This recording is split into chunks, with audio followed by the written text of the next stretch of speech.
Bom, pessoal, hoje nós vamos para o módulo 8, nosso último módulo, né, que eu chamo de módulo bônus, mas na realidade o nosso foco principal de hoje é de analisar financeiramente se valeu a pena investir nos 4 quiosques que a gente viu durante o curso todo no Noroeste, né? Então são casos reais que eu fiz, casos particulares meus, onde eu abri praticamente todos os dados e hoje eu vou trazer o resto dos dados que faltavam para abrir para vocês, que são as planilhas financeiras, né, os cálculos todos que a gente faz, para saber se de fato valeu a pena financeiramente ou não. Quando eu falo financeiramente, eu estou me referindo à análise contábil, né, que é uma análise que a gente chama de famosa conta de padeiro, que não tem muito mistério na hora de você fazer, e também a análise financeira, que aí entra uma base matemática financeira muito grande. Por quê? A gente vai usar a fórmula de juro composto, vamos calcular uma TIR, vamos calcular VPL, vamos calcular payback descontado. Então, tudo isso considera as taxas ao longo do tempo do empreendimento. Então, nós vamos ver, vamos comparar. Então, o núcleo central hoje é essa parte financeira e matemática, tá? Vou começar aqui. Vou apresentar para vocês a planilha de fluxo de caixa real que eu usei nas obras, ou seja, a estruturação que eu uso para material, mão de obra, etc. Vocês vão ver aqui como é que funciona.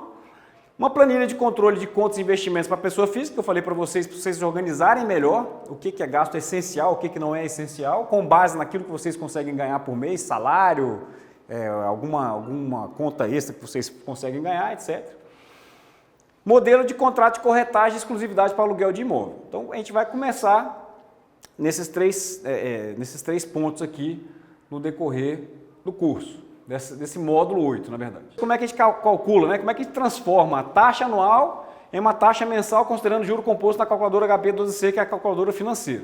Basta eu colocar 1 como meu N, ou seja, meu período, Z como meu I, ou seja, a taxa anual que eu tenho. Então, o Z é a minha taxa anual. Né? Geralmente a Selic é uma taxa anual. Então, eu coloco a Selic que eu tenho aqui e aperto o I na calculadora lá. Vou apertar 1 como PV, ou seja, como valor presente.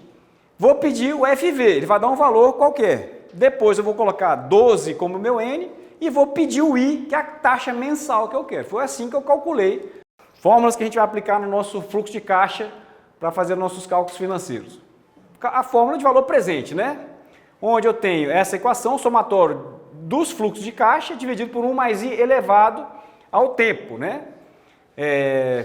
Depois eu tenho o cálculo do VPL, que é o valor presente de todos os valores trazidos para o mesmo ponto, menos o investimento inicial. Se o valor presente for positivo, se o VPL for positivo, significa investir no projeto. Se o VPL for negativo, significa, cuidado, mude a configuração dessa sua forma de montar seu fluxo de caixa. Tá? É só para isso que significa VPL. Se der positivo, está te dando um sinal verde. Se der negativo, está te dando um sinal amarelo ou vermelho. É só para isso. Não confunda os valores calculados com lucro, com nada disso. Tem nada a ver com isso. Tá? O VPL é só para te falar. Você está no caminho certo com esse seu fluxo de caixa ou você está no caminho errado com esse seu fluxo de caixa. Tá? É só para isso que serve. Por isso que a gente vai calcular. Valor presente considerando condições de perpetuidade. Perpetuidade é quando você tem... quando você não pretende terminar com aquele negócio, que é o meu caso. Eu pretendo construir esse quiosque, esses quiosques foram construídos por mim, porque eu quero ter uma renda até eu morrer. Eu não vou viver perpetuamente, mas a gente chama na matemática financeira valor presente em condições de perpetuidade. A fórmula é essa, é o fluxo de caixa 1, ou seja, os R$3.000 ou R$6.000 que eu considerei, que divide 1 menos G. Vocês vão entender o que é cada variável dessa já. Depois nós vamos calcular o payback descontado graficamente. Eu vou mostrar para vocês como é que monta uma planilha para você enxergar o gráfico do seu investimento, do seu empreendimento. Depois vamos calcular o índice de lucratividade líquida, né, que é o valor presente dos fluxos de caixa sem os investimentos dividido pelo valor presente dos investimentos em capital próprio. VP sobre 0.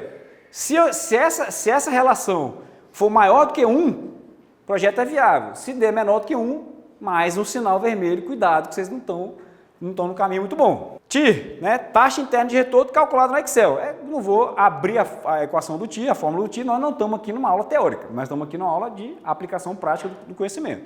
O Excel calcula. Você coloca uma série de dados lá, de números, numa coluna, bota o Excel para calcular TIR e calcula, você não precisa saber nem a fórmula, você precisa saber o que aquele resultado representa. Né? E a gente vai ver aqui já. Isso aqui eu estou tudo negativo. O VPL acumulado, negativo, negativo, negativo. Ele só virou positivo que eu forcei a barra e vendi o imóvel aqui no final. Então aqui eu saio do eixo X negativo, toda essa região aqui, e empurrei ele para ser positivo lá no final, porque eu resolvi vender. Se eu não tivesse vendido, esse tempo se alongaria ainda mais, né, para eu ter um VPL positivo. Então eu fiz até uma figurinha, o da 303 e o da 305, né, coloquei aqui superior, né, financeiramente falando, um resultado superior aos da 104. Reparem, pessoal, são obras idênticas, né, são quiosques idênticos. Tá?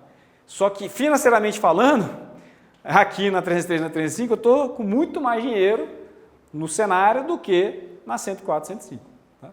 E os cálculos financeiros a gente provou isso financeiramente para vocês, com todos aqueles indicadores que a gente calculou. Um galpão industrial ou um centro logístico, pessoal, é diferente de um prédio comercial, uma antiga agência bancária. Hoje em dia as agências bancárias estão todas reduzindo, né, em processo de redução. A era digital fez com que a gente não precisasse mais ir para agências bancárias resolver nossos problemas bancários. Hoje a gente resolve com um celular. Né? Então, um aplicativo do banco, cada banco tem seu aplicativo, deixou de ter a necessidade de grandes agências, como tinha no passado. Né? Um galpão industrial, né, pessoal? Características básicas. Pé direito mínimo hoje em dia recomendável é um pé direito de 12 metros de altura livre. Tá? Outro dado importante sobre galpões industriais, né?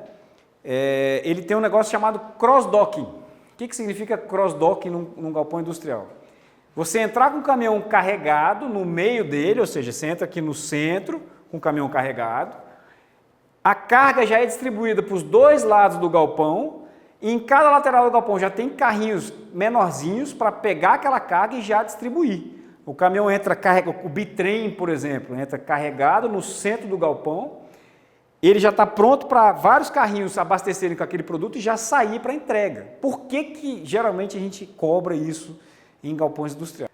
E é isso, pessoal. Então a gente viu uma visão geral aqui sobre o BTS, nós falamos sobre as planilhas de cálculo, né, de simulação financeira, se vale a pena, se não vale a pena investir, né, e dei de presente para vocês aí uma planilha para vocês controlarem melhor as contas pessoais. Essa planilha de pessoa física que eu estou entregando para vocês, ela pode ser usada em empresas também. Basta mudar um pouco os nomes ali, né?